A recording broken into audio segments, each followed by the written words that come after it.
Buenas noches, hermanos. Los saludamos en el nombre del Señor. Los saluda la clase de jóvenes. Y hoy vamos a hablar acerca de este tema: un cuerpo en Cristo. Tal y como dice en Romanos 12, del 4 al 5, dice: somos un solo cuerpo en Cristo. Préndelo. Ahora sí, muy fuerte. Un cuerpo en Cristo. Generalmente, cuando escuchamos quizás esta frase que dice: vamos a la iglesia, vamos a la iglesia.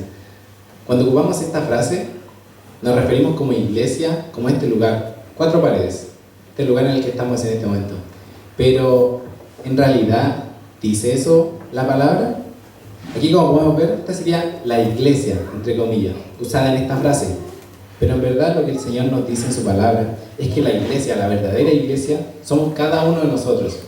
Cada uno de los que está aquí presente, cada uno de los que creyó y que cree en el Señor Jesucristo y que lo aceptó en su corazón. Tal y como lo dice en 1 Corintios 12:27, vosotros, pues, sois el cuerpo de Cristo y miembros cada uno en particular. Así que si nosotros somos el cuerpo, nos podríamos preguntar: ¿quién es la cabeza?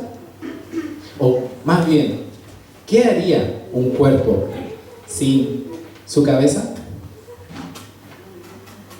Si nos ponemos a pensar, cuando yo muevo mi brazo, cuando yo muevo mis piernas, cuando yo muevo mis hombros, mi espalda, cualquier movimiento que yo haga, lo controla mi pie, lo controla mi corazón, mi espalda, mis hombros.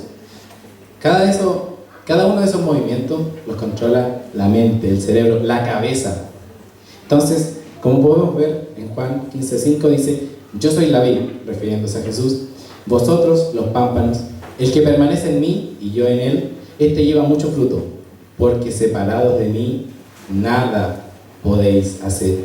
Eso quiere decir que un cuerpo sin cabeza no puede hacer nada. Un brazo va a estar tirando para un lado y un hombro va a estar tirando para otro. Entonces, ¿quién es la cabeza? ¿Quién es nuestra cabeza?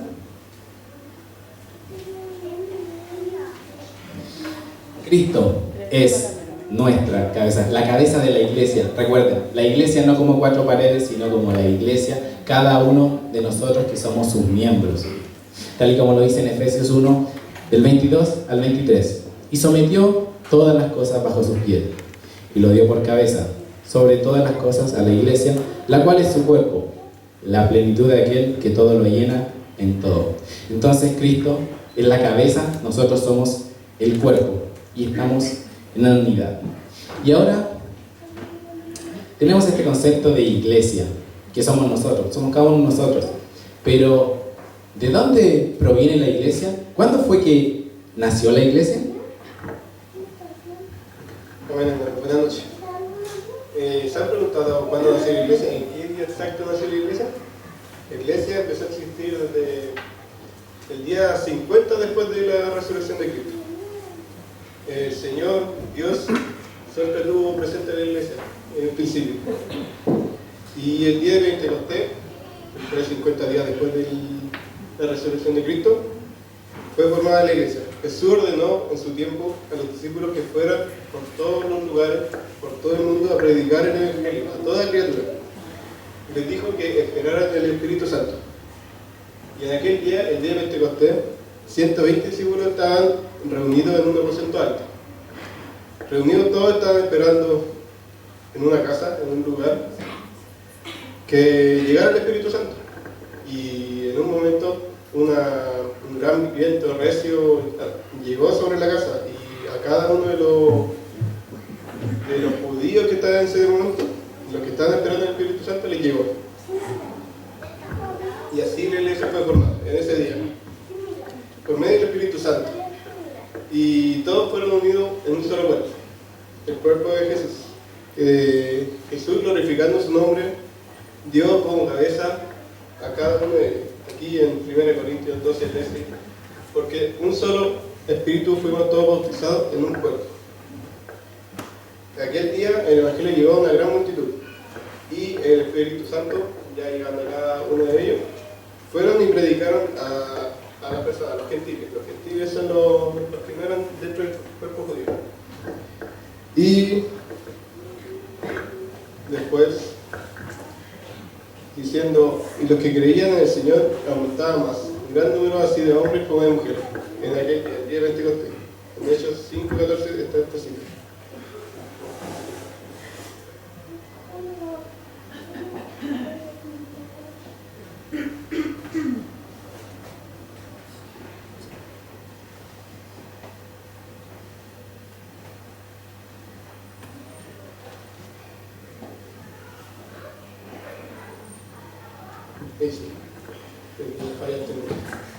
Los dioses y gentiles fueron hechos uno en Cristo.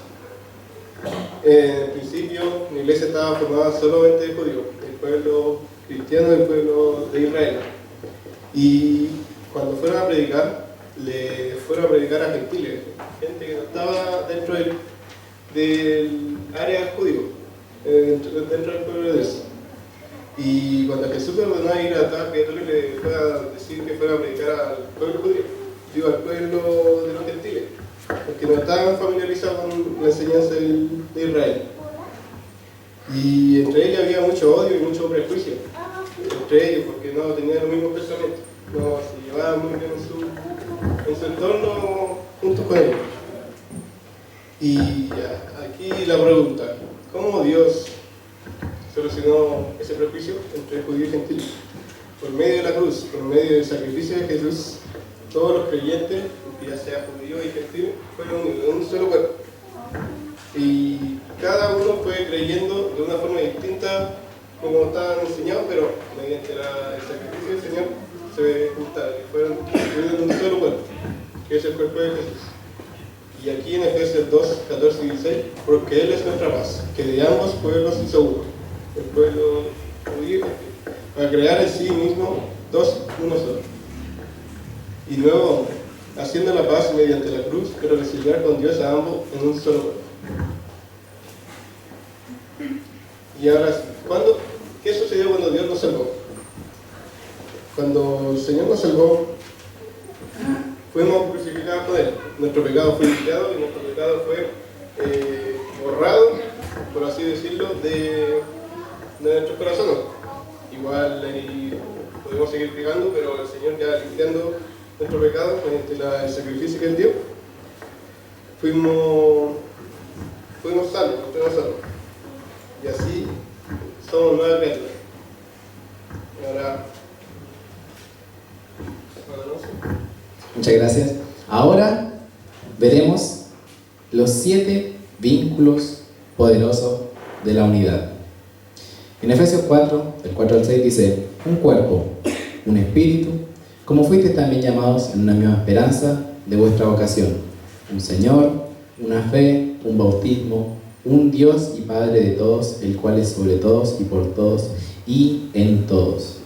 Si miramos este versículo, podemos ver 7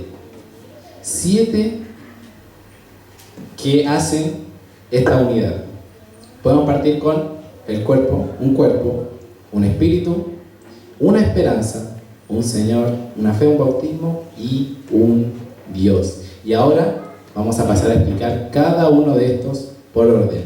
Y partiendo con el primero, que es un solo cuerpo, como estamos hablando al principio de este mensaje, esto quiere decir que ustedes, nosotros, cada uno de los que creen en el Señor Jesucristo y Jesús como la cabeza, es y hace un solo cuerpo.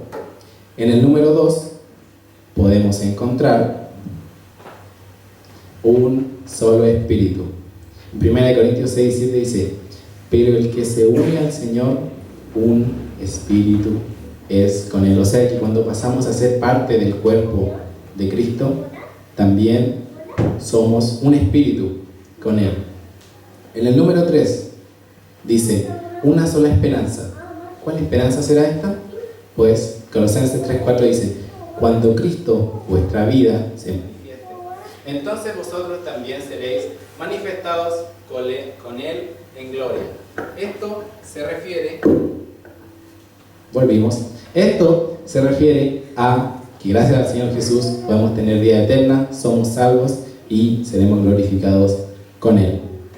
Número 4. Un solo Señor. Jesucristo es el Señor. Amén. Como lo dice en Efesios 4:5, un Señor, una fe, un bautismo. Por el momento llevamos 4. ¿Se recuerdan cuántos eran en total? 7. Entonces ahora queda, no la mitad, un poco menos, quedan 3 que nos va a explicar nuestro hermano Bay. Hay una sola fe. El número 5 es: hay una sola fe. Porque la fe que tenemos con el Señor todos es la fe de que el Señor nos salvó por medio de la cruz. Él fue nuestro Salvador y nuestra única guía que tenemos que tener. Y aquí en Gálatas 3:26, pues todos sois hijos de Dios, por la fe en Cristo Jesús. Número 6, hay un bautismo. Todos estamos bautizados mediante creemos que el Señor fue por nosotros nuestra salvación y somos un solo cuerpo. Esto no es obra del hombre, no es obra del hombre, sino que es obra del Espíritu Santo, el que nos guía y nos da la sabiduría de que fuimos bautizados en el nombre de Jesús. Y número 7, hay un Dios y Padre. Hay un solo Dios y Padre, Padre de Jesús. Todos los que han nacido en el Señor son miembros del cuerpo de Cristo. En 1 Corintios 8:6, para nosotros no hay más que un solo Dios, el Padre, de quien todo procede y para el cual vivimos. Y no hay más que un solo Señor, es decir, Jesucristo, por quien todo existe y por medio del cual vivimos. Ahora, generalmente a mí me pasa mucho que cuando dan una predicación o cuando estoy escuchando un mensaje, a lo mejor dan mucha información. Entonces a mí me pasa que de repente me pierdo en saber cuál era el tema central, cuál era, como decir, el resumen, con qué nos llevamos. Es por eso que quisimos añadir nosotros con qué queremos que ustedes se vayan, se lleven de este mensaje. Entonces, tenemos 4 cosas. Y la primera de estas es que la iglesia es el cuerpo de Cristo. La iglesia, las 4 paredes. La iglesia, cada uno de nosotros, ustedes y nosotros que creen en el Señor Jesucristo. Número 2. Cristo es la cabeza del cuerpo. Cristo es quien gobierna nuestro corazón. Es el que tiene como la formación todo lo que somos nosotros. El que manda, el que autoriza todo lo que podemos hacer. Número 3. Todos los creyentes somos miembros del cuerpo de Cristo. Cada uno de los que cree en el Señor Jesucristo somos parte de este cuerpo, y esto nos lleva al número 4, que es: el cuerpo de Cristo es uno. Todos nosotros somos el cuerpo de Cristo. Mediante Cristo somos lo que va formando la iglesia, lo que forma el cuerpo de Cristo. Que vendría siendo todos nosotros reunidos alabando su nombre. ¿Puede volverlo una atrás, por favor? Ahí. Entonces, si somos un cuerpo, nosotros, y Cristo es la cabeza, Cristo es quien, por decirlo así, nos manda, nos controla, nos da las órdenes. Pero ¿cómo nosotros podemos saber en dónde podemos servir? ¿Cómo podemos servir? Bueno, pues nosotros sabemos que tenemos la palabra de Dios, tenemos la Biblia, en donde la podemos leer, y es en donde Jesús, en el Nuevo Testamento, nos muestra su sacrificio, y en el Antiguo Testamento nos muestra toda la historia en que Dios ayudó al pueblo de Israel y tuvo gracia y misericordia de cada uno de ellos. Entonces, este fue el mensaje. Esperamos que se queden con estas 4 cosas del tema de hoy. Esperamos que les haya gustado, y este fue el mensaje, el tema de la clase de jóvenes. Que el Señor les bendiga.